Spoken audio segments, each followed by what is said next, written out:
اعوذ باللہ من الشیطان الرجیم، بسم اللہ الرحمن الرحیم۔ اگر سابقہ روزے قضا ہیں تو رمضان سے پہلے یہ کام ضرور کر لیں، یعنی اگلے سال میں آپ سے کچھ روزے رہ گئے، قضا ہو گئے، تو اب یہ رمضان آنے والا ہے تو اس سے پہلے آپ ان کی قضا کر لیں۔ مثلا 2-3 روزے رہتے ہیں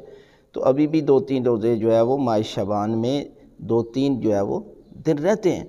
لہذا ماہ شعبان اور ماہ رجب میں آپ اگر اپنے روزے کی قضا جو ہے وہ کرتے ہیں تو پروردگار آپ کو دوہرا ثواب دیتا ہے۔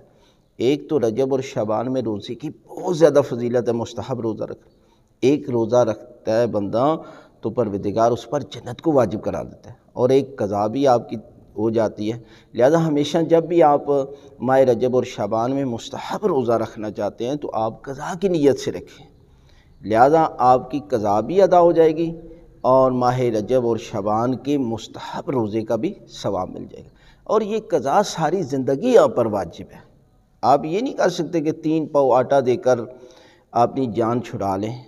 ایسا کوئی مسئلہ نہیں ہے فقہ جعفریہ میں۔ یہ مرنے کے بعد ہی ہوتا ہے